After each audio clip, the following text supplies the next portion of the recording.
રમવા મળે છે રમીએ એટલે આપણા શરીરના અંગોને શું થાય છે કસરત મળે છે એટલે આપણા શરીરના આપણું સ્વાસ્થ્ય પણ સ્વસ્થ રહે છે તંદુરસ્ત રહે છે તમને બધાને ગમે છે હા જી હવે કોઈને ગણિત ભણવામાં કંટાળો આવે છે ના જી આપણે ગીતો દ્વારા વાર્તા દ્વારા રમત દ્વારા જુદી જુદી પ્રવૃત્તિઓ દ્વારા આપણે ગણિત શીખવાનું છે આપણે ગણિતનું સંખ્યા જ્ઞાન પાકું કરવાનું છે પછી ગણિતની અંદર આપણું જે સ્થાન કિંમત આવે છે હવે આપણે શું રમીએ છીએ ગાડી શું રમીએ છીએ ગાડીમાં બેસીને આપણે અજ્ઞાન મેળવીએ છીએ બધામાં સીધા ઊભા રહી જાવ સરસ ગોળ આકારમાં સી આકારમાં ઊભા રહી જાવ સી તમને બધાને ખબર છે ને આપણે એબીસીડી પહેલી એબીસીડી બધાને આવડી ગઈ છે હવે આ જે આપણા કાર્ડનો ભાગ છે એકદમ મિડલમાં આવે એવી રીતે સી બનાવવો છે મારે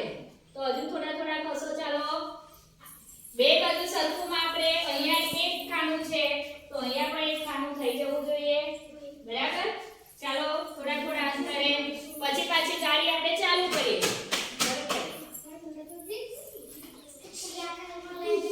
મારે સી આકાર બનાવવો છે એટલે તમે આમ આવી જાઓ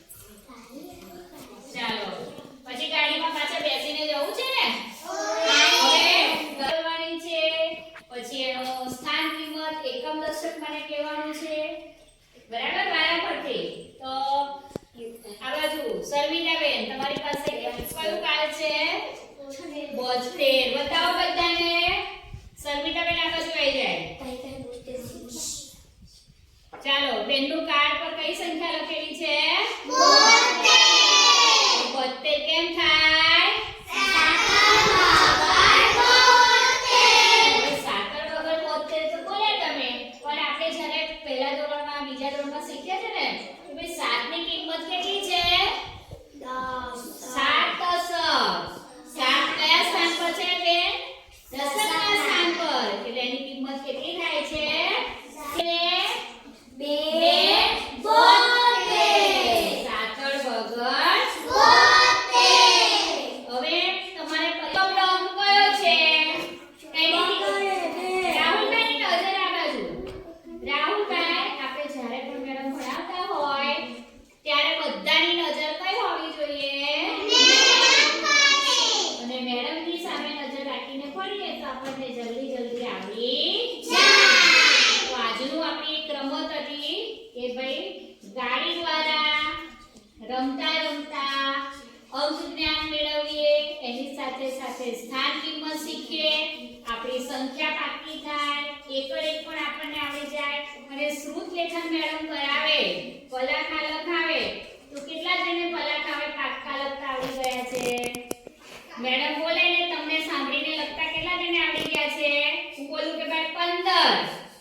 15 સંજુ બેનનું ધ્યાન નથી તમે 15 લખતા આવડે છે તમને તો આંગળી ઊંચી કરો ને મેડમ એવું કહે કે ચાલો કોઈ 25 લખો જોઈએ તો કેટલા જણ લખી શકે છે વેરી ગુડ મૂકી દો આંગળી તો આપણે જ્યારે મેડમ ભણાવતા હોય ત્યારે ધ્યાન અહીંયા રાખીએ ને દીકરા તો આપણને ફટાફટ બધું આવડી જાય તો અહીંયા 70 ને 2 72 સાકળ વગર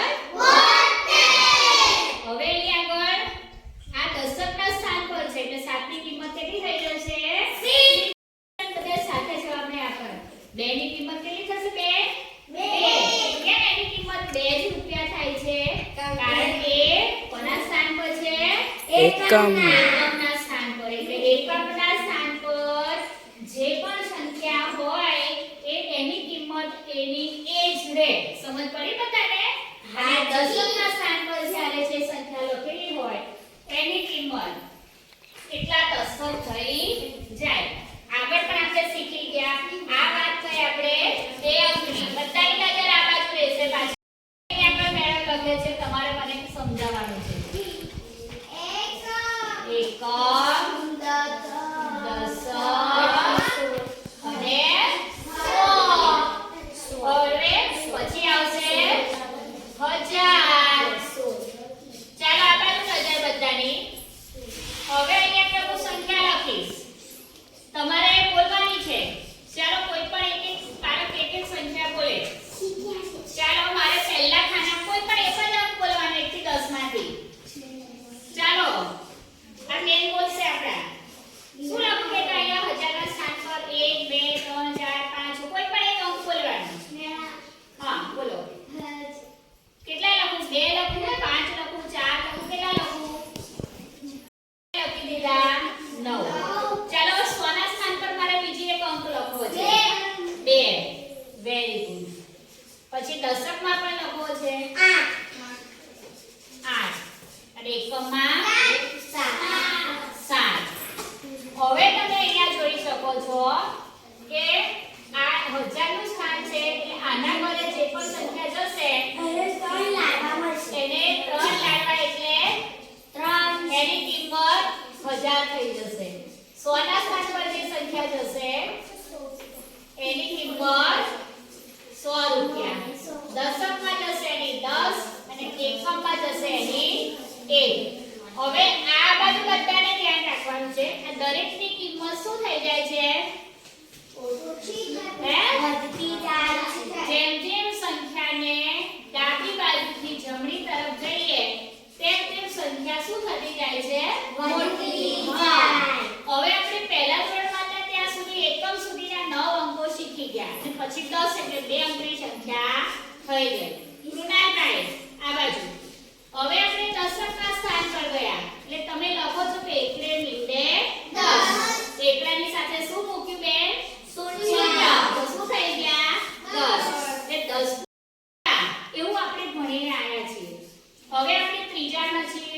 ચોથામાં છીએ, પાંચમામાં છીએ એટલે આપણને એકલા તો આવડે જ છે. ભૂલો પડતી હતી શ્રુતિલેખન કરવામાં, પણ હવે ઘણા બધા બાળકોને સુધારો આવી ગયો. એક બાળકનું ધ્યાન મેડમ બાજુ નથી રહેતું ને, એ જ બાળકનો મને હજુ થોડો પ્રશ્ન છે. એમાં મને રાહુલભાઈ આ બાજુ ધ્યાન આપે તો આપણો આ પ્રશ્ન હલ થઈ જાય. સીધા ઉભા રહો. હવે આ 7 છે કે એની કિંમત તો 7 જ રહેવાની. 8 છે એ કોના સ્થાન પર છે? દશકના. જેની કિંમત કેટલી થઈ જશે? 80.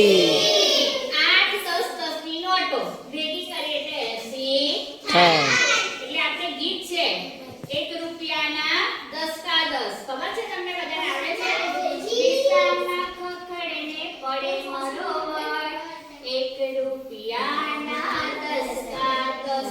10 દસકા ભેગા થયા ત્યારે 10 એ દાન. કોની પાસે 100 નું કાર્ડ છે? 100 એટલે 100 કોની પાસે? નિરાલીબેન તમારી પાસે હતું 100 નું કાર્ડ. ચાલો લઈ લો. નિરાલીબેન પાસે આ જે 100 નું કાર્ડ છે. 100 10 દસકા ભેગા કરીએ ત્યારે આપણે શું બને છે? 100 પૈસા ભેગા થાય એટલે આપણો 1 રૂપિયો બને છે. એટલે 10 ના કેટલા જૂથ ભેગા થયા? 10. હવે આ જે 100 નું સ્થાન આવ્યું છે. હવે 100 ના સ્થાન ઉપર કોણ લખેલા છે? આપણે કઈ સંખ્યા આવે છે ભરતભાઈ? 100 ના સ્થાન પર કઈ સંખ્યા છે? 2. તો આ 2 ની કિંમત કેટલી થઈ જશે? 200.